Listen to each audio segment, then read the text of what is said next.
Hello everybody, welcome back to a video some of you have been waiting for. This is how to weather railcars. So in your model fleet, you probably have a lot of cars. Is it Railcars. Dear God. There's more. No.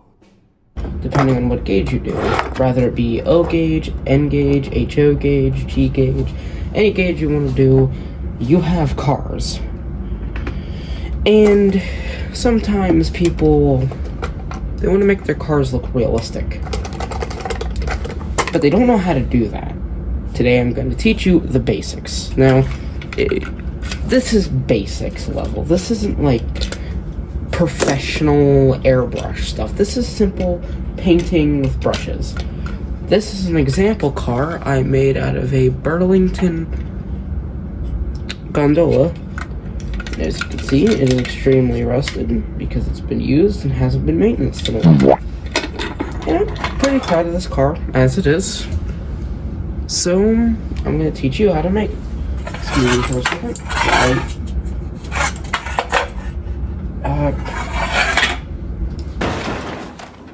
Forget about the light. I'll try my best to show you guys it here. Okay, I think I fixed the lighting in here, but this should be fairly simple. We're going to start off with this Frisco post-war boxcar.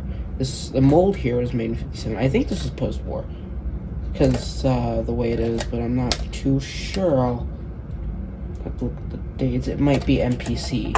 I think this might be MPC, but yep. So, there's a little bit of sticker stuff on here, but this would be the perfect candidate because these are one of these cheap cars. They're all plastic, so they're going to be a little hard to work with, but that's what most people have, is old plastic cars. So the first thing you're going to do is you're going to get a paintbrush. If you want to get a paintbrush set, that would be good for future weathering. You want this type of paintbrush. Now, because this is all plastic, like its post-war counterpart, or its famous counterpart, we're going to not keep it wet. You shouldn't do that. Next, you're going to take a orangish brown paint. You can mix orange and brown to get a sort of rustic color, or if you have Posco markers, the big set, you can use the... I kind of just realized when editing this that I actually used the wrong color. It was actually supposed to be the brown. So all you're going to do is take the tip here, shake it a bit. I'll take, I'm going to use here, but you might want to make like a blob of it. Then you're going to take this and put it over. Then you're going to do a test. I do. Alright. Now you can get to weathering the car. Now there's a few things you want to keep in mind here. This is what I call Ashton's rules of weathering. Hold on, there. These rules are simple. If it's on the top, it's more rusted. If it's slightly right in the middle, it's not as rusted. And on the bottom, it's little to no. Unless, the trucks here. We're going to start with the trucks, speaking of which. Now, trucks are used a lot and usually are never maintenance. So you're going to make those look rusty. But if you're doing trucks, or really any of the underframe, I'd use more brown, if I'm being honest here.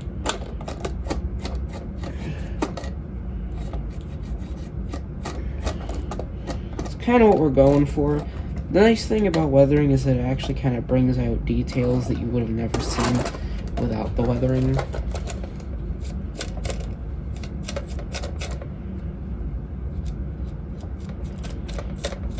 Those will call rustic. Alright. There you go. Now that they look like that, we're going to start with the top here. The top here will be a bit easier, but what you want to do is you want to mostly do the top like this, so kind of go along here to make that little rust outline, and then come down a little bit. On logos and stuff, you can come down a lot, or on logos and stuff, you might want to come down a little, but you don't want to come down too much on this. Now, individual details like the rivets on the door are going to be a little hard to get into, so you're probably going to have to do something like this or that if you really want to make it look rusted and out of service, like that. See? Now, if you're going for a car that's like not that bad, I wouldn't do that, but if you're going for a car that's horrid, then yeah.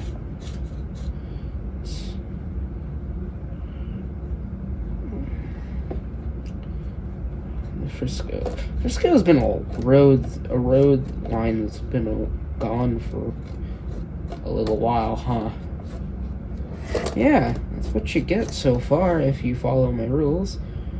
Actually, I think it would be better to use the brown Marin burden stuff for weathering.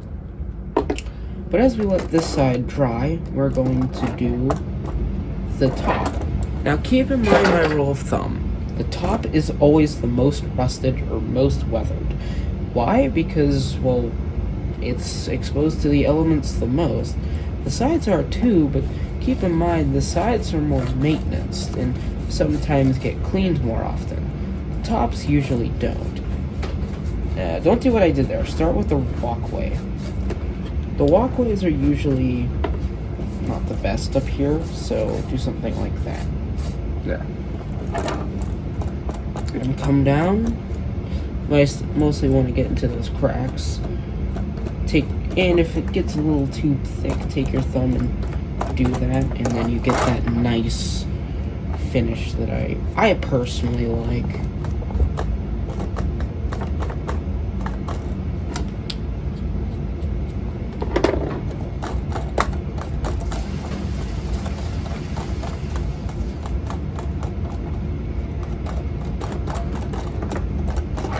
Alright, next you want to make sure this lines up on the side with your weathering on the top, because then it would look out of place.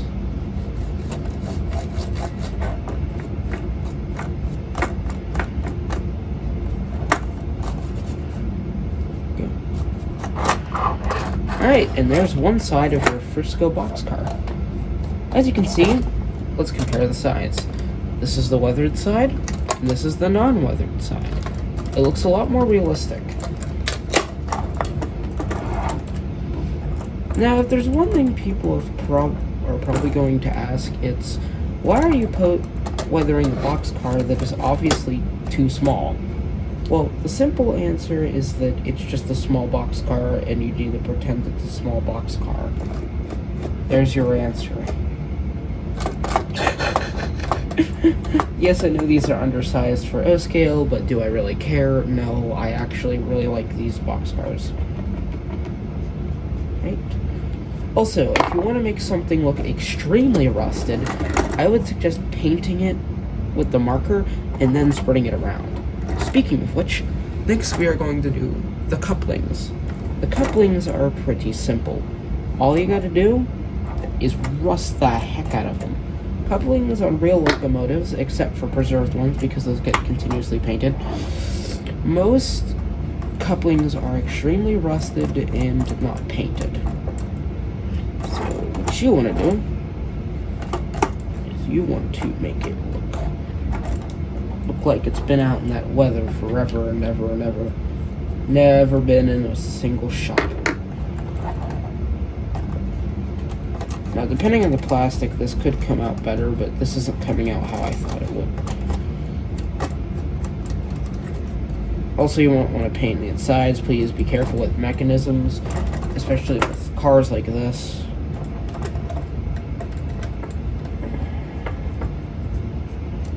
Keep in mind that all rust stuff goes down because of the way water is. Sides, and there you go. There's a pretty rusted car. Or rusted coupling. It's pretty nice, I won't lie. There's some stuff that I'd rather touch up on. Don't mind me, I'm just redoing the ladders. This doesn't look as good as I thought it would there. There we go. So while we're on the topic of this side, we're also going to do this. I also want you to keep in mind this is mostly for heavy, sorry, I can't speak today. Heavy weathering, because, well, yeah, as you can see here, that's kind of what I'm going for here.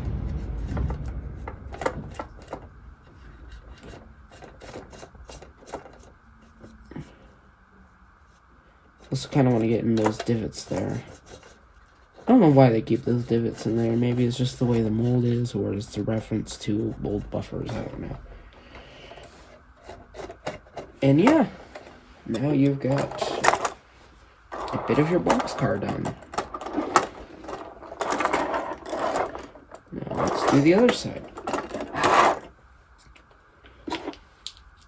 Now, if there's one thing that I might want to recommend, some railroads, in particular around where I live, especially, they always clean off their, like, specifications. As you can see, like, graffiti stuff, like, the road number, that will be cleaned off, or capacity stuff, that would be cleaned off. All of this would have been cleaned off, but rust would still have shown in certain areas. For example, like, maybe it was rusting up here or coming down, then they would have cleaned that off. And if you want to get that effect, all you need to do is close in and take your thumb and then just, or take a piece of masking tape and do that. Either works. But yeah, and back to the top, I wanted to just let you guys know real quick. Because we want this really rusted, I am going to take this and just go to town. 2, 3.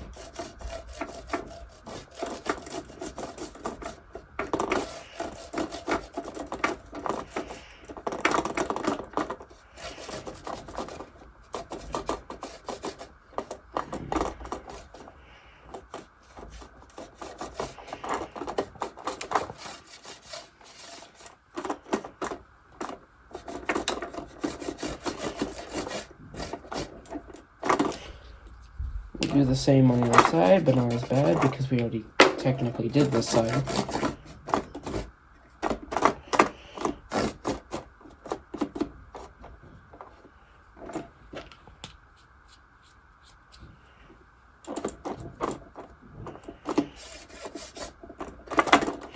There you go. Next we'll do this side. Again, you want each of these to sort of line up on each side. So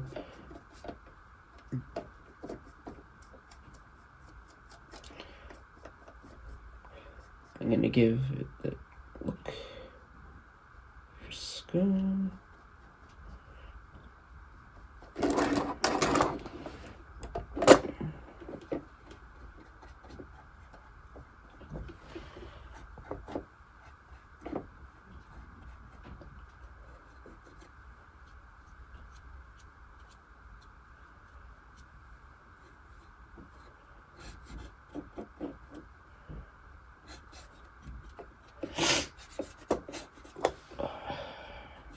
Have it come down here.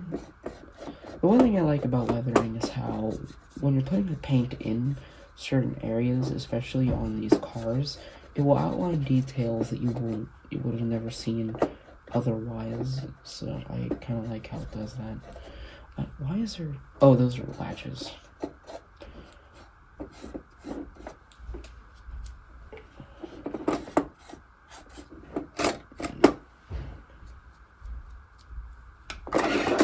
Do it here.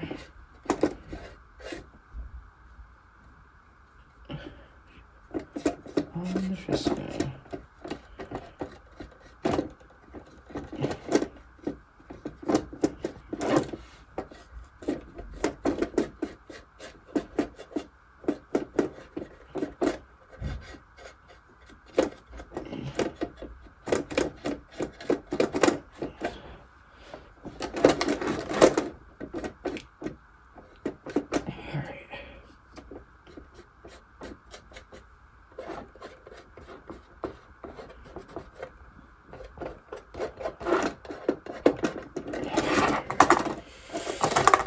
Alright.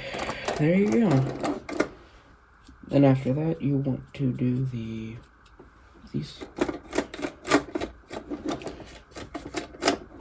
Yeah. It's okay if you get them on the wheels, unless they're lighted. If they're lighted or operational, please be careful weathering these.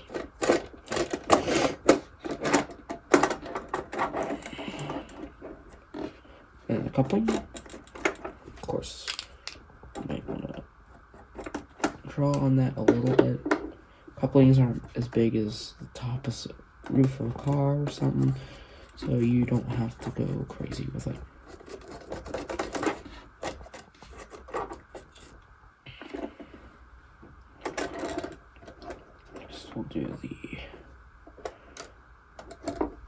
We'll do the top here.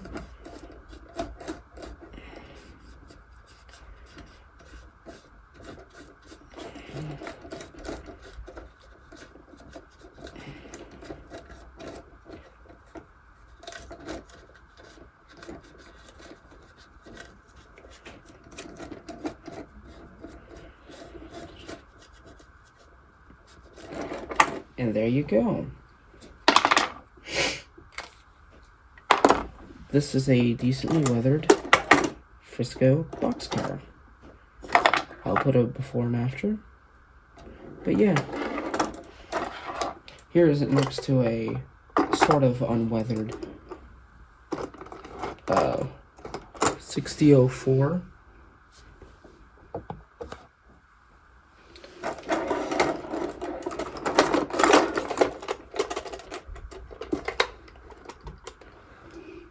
Just to make sure you guys can at least see it. They have the same body shell, because so these shells are definitely swappable. But yeah, and there's your Frisco boxcar, or really any boxcar you want to use. But that's how to weather a boxcar. Boxcars and cars like this, especially gondolas like this one, all require a little bit of precision.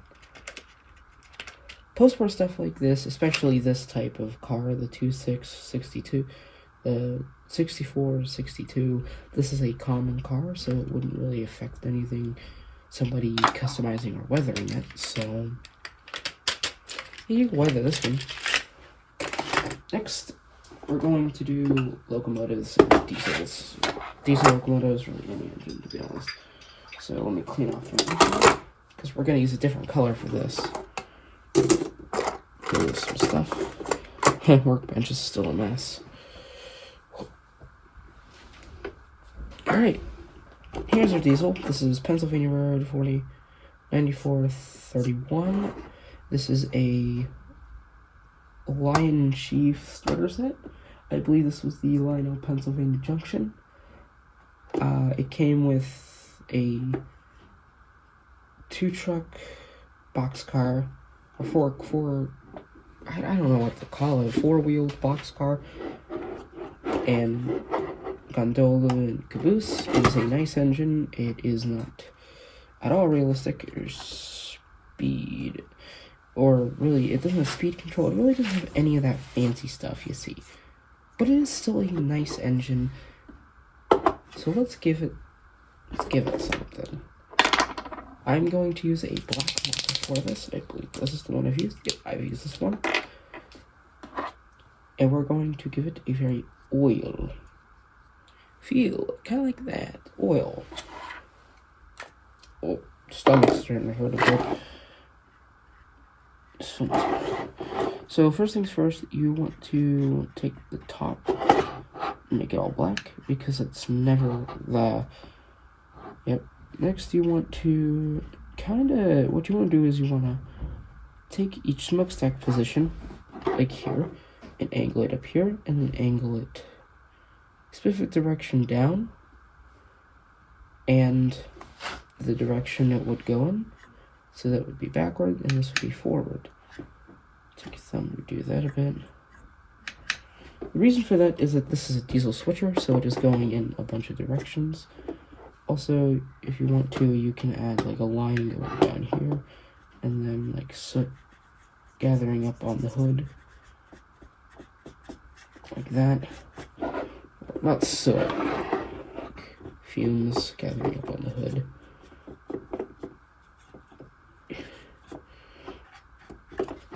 Also add this to the other side, one side.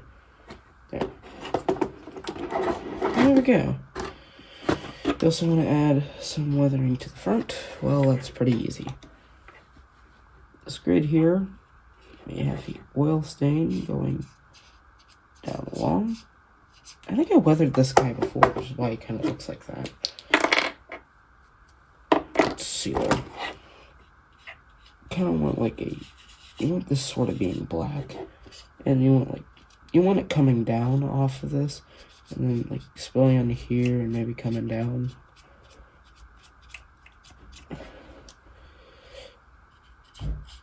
Yeah, kind of like this.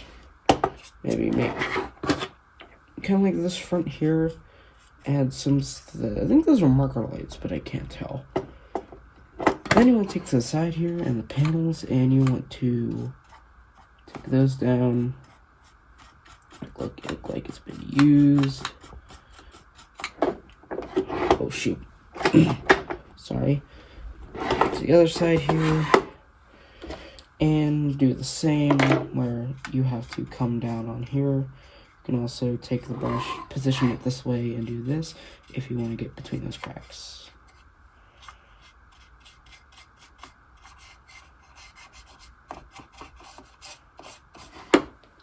Get more paint.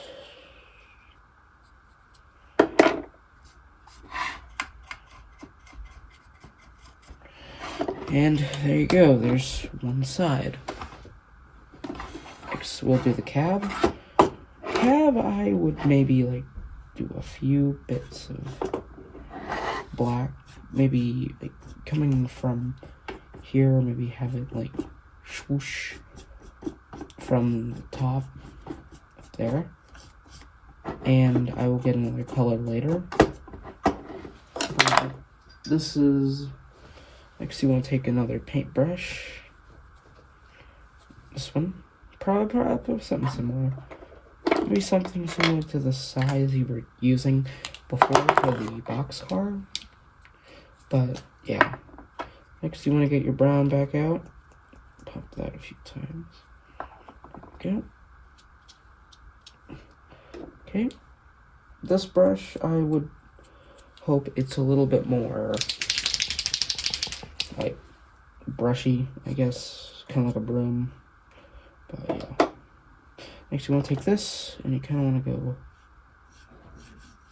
get that off, and kind of outline the details a bit, and then you're going down, kind of do that. Ooh, yeah, that looks nice. Make it look industrial, grimy, rusted, like slate used, obviously, but not too used to where it's inoperable. Maybe you want to have it come down like this. The side here. Times here. Come down. Maybe it hasn't been maintained in a while and still a little rusted from those few trips. Bottom's pretty easy. You just take the brush and outline the details. Once you get it looking nice color, it will look a little scratched up. But that's fine, because it is a switcher diesel, and it is sort of supposed to look used and abused, so that is technically the point. That's what you got so far. Let's do the other side.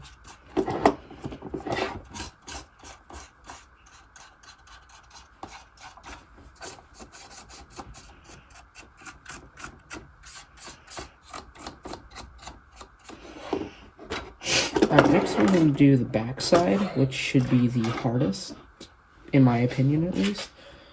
So, first things first, you're going to have to, I don't think you guys can see it well. No, I don't think so. I'm trying to get it to better lighting here. Sorry, I had to put some more stuff on the brush. I think you guys can see a little better. Here, let me get... No, it's not working. What you want to do is you want to kind of start up here and make it look like, they haven't really paid too much attention to that. Then you want it to sort of come down. Try not to get on the windows. I'd suggest putting masking tape on the windows, but I'm trying to learn not to use masking tape. Alright, after you have kind of got that rusted look on the side, you can paint the switch here if you'd like. Then you have this here, and you kind of want the top to look a little bit, like, not oily, but a little rusted. Like, used, per se. Left out and used a bit. There we go. Then down along the side here, on the Penzi logo, you want it to come down.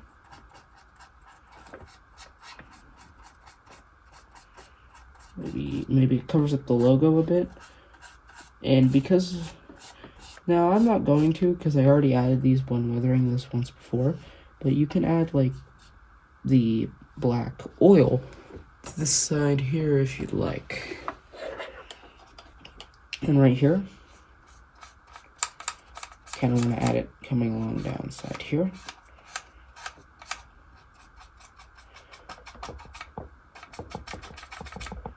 There we go. Ooh, yeah, that's looking nice. Nice and weathered. I'm going to go to the other side here. Come down a few times and make sure it's kind of doing that. There you have it. If you want to, and I didn't, if you want to, you can take the couplings here and rust them out like this.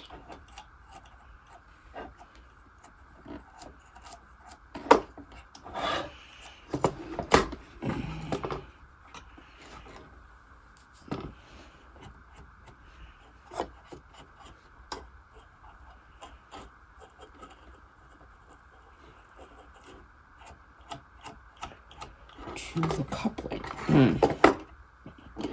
This is not mandatory for rust builds like this, but you can if you want to make it look at least somewhat more realistic, despite how unrealistic this engine looks.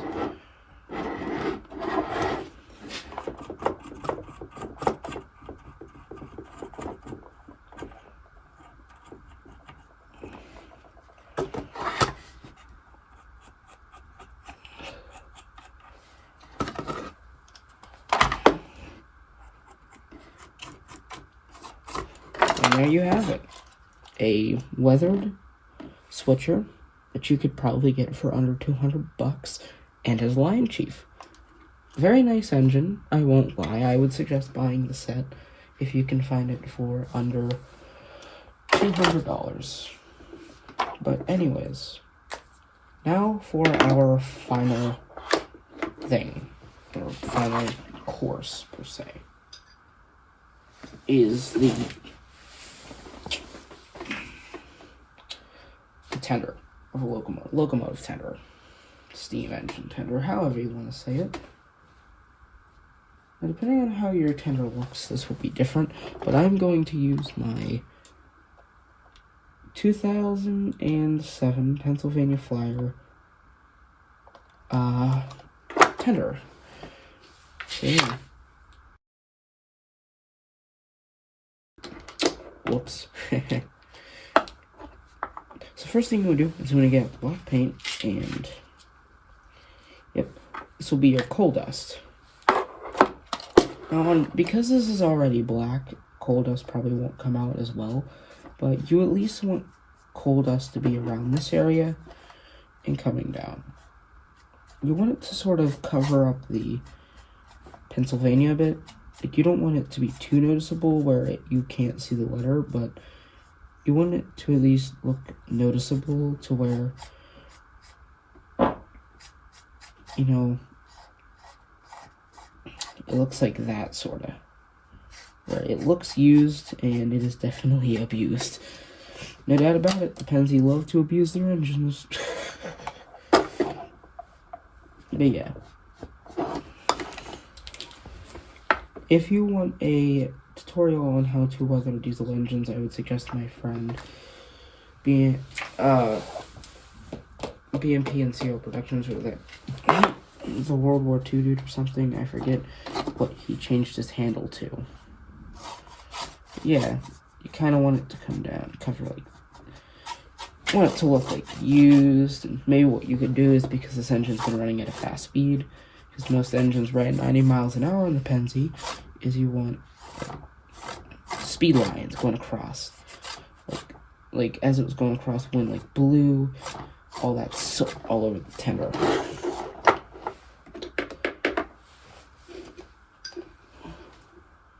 Yeah. Then after that, if you want to, and you don't have to, but if you want to, you can take some brown and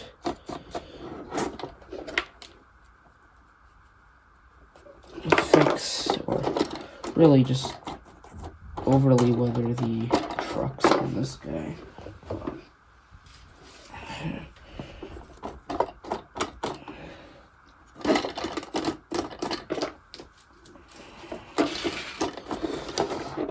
And of course, you can do the coupling if you like. But yeah, that is how to weather freight cars, locomotives, and other things. I hope you all enjoyed, and I hope you have a wonderful rest of your day. Remember, my upload schedule is usually a video each Friday, whether it be short, or sometimes I will release shorts every once in a while, no matter what. Thank you, and I'll see you in the next one.